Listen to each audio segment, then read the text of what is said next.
फर्जी तरीके से सरकारी भूमि पर पट्टे का दावा, पीड़ित ने जिलाधिकारी से की शिकायत। जी हां, बड़ी खबर मऊ जिले के मुहम्मदाबाद गोहना तहसील क्षेत्र के ग्राम खानपुर मझरिया निवासी जवाहिर चौहान पुत्र परसोत्तम चौहान ने एक गंभीर आरोप लगाते हुए कहा है कि गांव के ही मेवालाल चौहान पुत्र स्वर्गीय दुबरी चौहान ने सरकारी भूमि पर फर्जी तरीके से आवासीय पट्टा अपने नाम दर्ज करवा लिया है।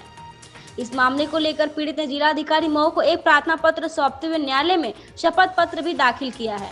अपने शपथ पत्र में उन्होंने उल्लेख किया है कि उनके पुश्तैनी जमीन के ठीक बगल में स्थित गाटा संख्या 440 रकबा 0.72 हेक्टेयर सरकारी भूमि है, जिस पर विपक्षी द्वारा कूट रचित दस्तावेजों के माध्यम से कब्जा जताते हुए पट्टा स्वीकृत करा लिया गया है।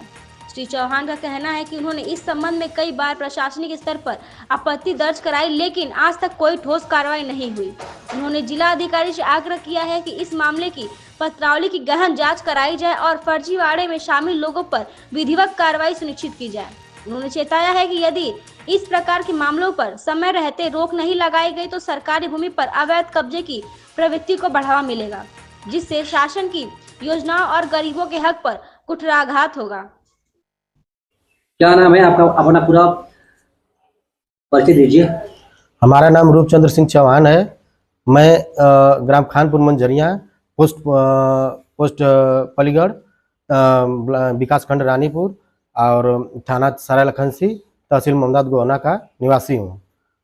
क्या मामला है? मामला मेरा सर ये है कि मेरा मुकदमा चल रहा था 2020 में शुरू हुआ था। जवाहिर बनाम मेवालाल जी, मेरे पिताजी का नाम जवाहिर है, बनाम मेवालाल चल रहा था मुकदमा।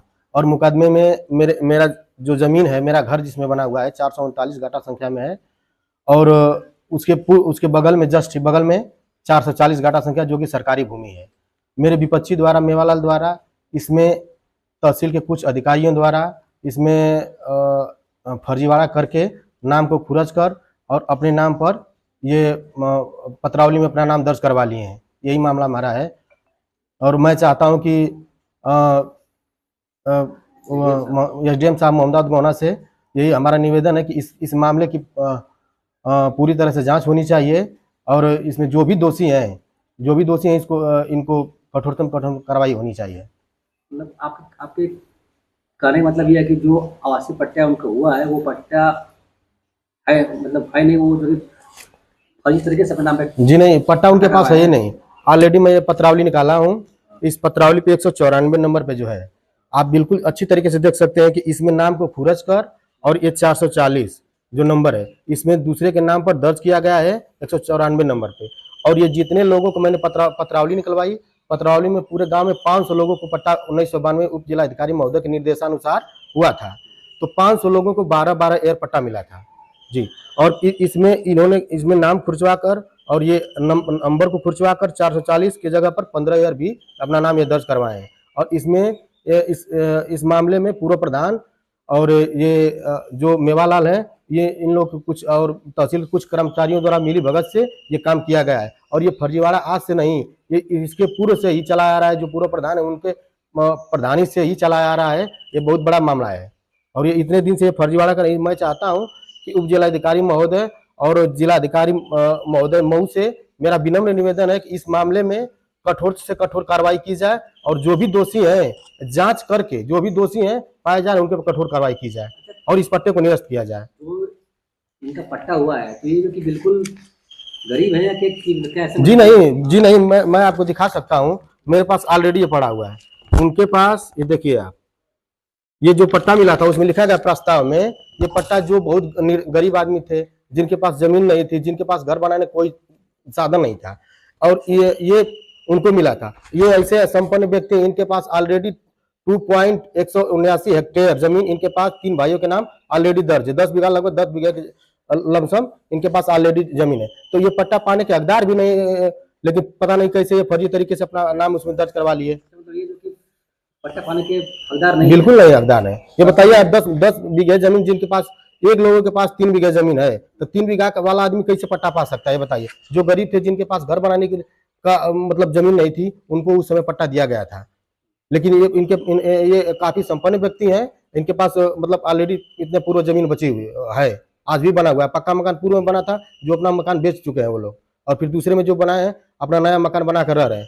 ऑलरेडी इनके पास इतनी जमीन पड़ी हुई है, आप देख सकते हैं। अब मैं जिलाधिकारी मऊ को ज्ञापन दिया हूँ, और इसमें देखिए मैं जो भी इसमें है, और मेरा जो मुकदमा चला, मुकदमे में इन्होंने बताया है कि आज 15/8/1992 को हमको उप जिलाधिकारी महोदय के निर्देशानुसार ये पट्टा मिला था, लेकिन उसमें आज तक कोई जितना दिन से मुकदमा चला, लगभग 5 साल हो गया, 5 साल में कोई उसमें पत्रावली कोई पत्र उसमें पेश नहीं किए, न पत्रावली लगाए, न आज भी नहीं पत्रावली इसमें लगी हुई है। लेकिन ये उसमें बस दिखा रहे थे। इसके मतलब 1 महीने के अंदर में मैं देखा कि ये मतलब कागज दिखाए हमको, नापी हमारे घर आई थी तो हम देखे कि कागज में अपना नाम दिखा रहे हैं। तब मैंने जाकर तहसील पे निकलवाया इस पत्रावली को, और पत्रावली निकालने के बाद मैंने देखा कि नाम कोई अब इसमें ऐसे करके बढ़ाया गया है, खुर्च कर इसमें पुटर्चित करके बढ़ाया गया है नाम को। तो मैं जाकर वहां पर मिला उनसे और बोला कि सर ये बताइए कि आज तक इतने दिन से इस पत्रावली में नाम नहीं था, लेकिन इस कब कैसे ये पत्रावली में इतने दिन से नाम आ गया। तो उन्होंने फिर मैंने उनसे निवेदन किया कि मुझे मेन जो पत्रावली उसमें दिखाया जाए उसे भी। तो मैं उसे जाकर देखा, ये मेन पत्रावली का मैंने मोबाइल में फोटो खींचा है, और देखिए मेन पत्रावली में मैं जाकर देखा, उसमें हम थे और मेरे इसमें वर्तमान प्रधान है वो भी थे, वो भी उन्होंने भी देखा। जो कि 2-4 साल पहले उनका नाम नहीं था इसमें। जी नहीं, 2-4 साल पहले, आज से 6-7 महीने पहले भी नहीं था। अच्छा। हाँ, 2-4 साल पहले भी नहीं नाम था हमारे। इतना 5 साल से मुकदमा चला, 5 साल मुकदमे कभी कोई पत्रावली लगाया ही नहीं, आज भी नहीं पत्रावली लगाए हैं, लेकिन बीच में लेकर घूम रहे हैं। इतना दिन से पुलिस आती थी, रोकती थी हम लोग का काम को, लेकिन उसमें कोई साक्ष्य नहीं दिखाते थे, लेकिन बीच में लेकर घूम रहे हैं, पता नहीं कैसे करवाए हैं, क्या करवाए हैं ये। जब उनके पास जो है 3-3 बीघा जमीन है, और जो 3 भाइयों के बीच में जो कि 10 बीघा जमीन है, और वो जो कि पूरी तरह से संपन्न रहती है, तो फिर कैसे उनके नाम पे आवासीय पट्टा हो गया? अब पता नहीं कैसे हो गया है। मैं तो यही मैंने जिलाधिकारी महोदय को ज्ञापन दिया, और मैं पूरी नकल लगाया हूँ उसमें, उनकी पूरे खेत की पूरी नकल लगाया हूँ। और जो उसमें कर्मचारी है उनकी मिली भगत से, पूर्व प्रधान की मिली भगत से ये फर्जीवाड़ा किया गया है इसमें, जबकि इसमें है ही नहीं। और इसमें दिखाया कि हमको 15 एयर पट्टा मिला था, जबकि पूरे 500 जो लोगों को मिला है सबको 12 एयर, किसी को 12 एयर, किसी को लगभग हम जानते हैं कि 450 लोगों को 12-12 एयर मिला है। कुछ लोगों को इसमें 10 एयर मिला, एक आध दो लोगों को 10 एयर मिला है, बाकी 450 लोगों को 12-12 एयर मिला। तो इनको कैसे 15 एयर मिल गया? उसमें लिखवाए हैं कि हमें उप जिलाधिकारी महोदय के निर्देशानुसार 1992 में हमको 15 एयर पट्टा मिला था, लेकिन उसका कोई साक्ष्य आज तक सिविल न्यायालय में नहीं जमा किए थे। लेकिन अब बीच में लेकर ये 2-3 महीने से घूम रहे हैं कि हमारे पास ये पत्रावली हमारे पास ये है। तो हमने इसको संज्ञान में लेते हुए जाकर तहसील से निकलवाया पत्रावली दूसरी। तो उस पत्रावली में देखा कि नाम को दूसरे के नाम को खुरच कर 194 नंबर पर ये नाम अपना दर्ज करवाए हैं।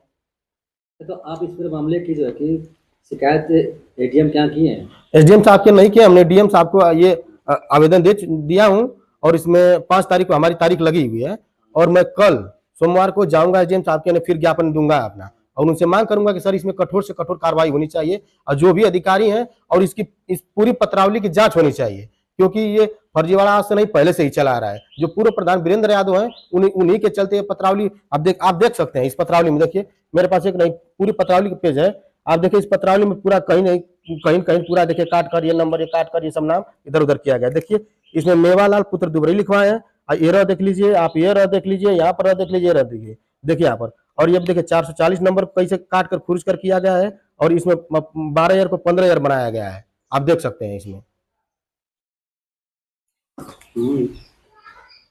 तो आप क्या चाहते हैं? मैं यही चाहता हूँ, मेरा जिलाधिकारी मऊ और उप जिलाधिकारी मोहम्मदाबाद गोहना, यही हमारे सर से निवेदन है कि सर इसमें जो भी दोषी हैं इस मामले की पूरी अच्छी तरीके से जांच किया जाए, और पत्रावली को अच्छी तरीके से देखा जाए, और इसमें जो भी दोषी पाए जाते हैं उनको कठोर से कठोर कार्रवाई की जाए। जो जितनी संबंधित धाराएं हैं उन पर मुकदमा किया जाए। बिल्कुल।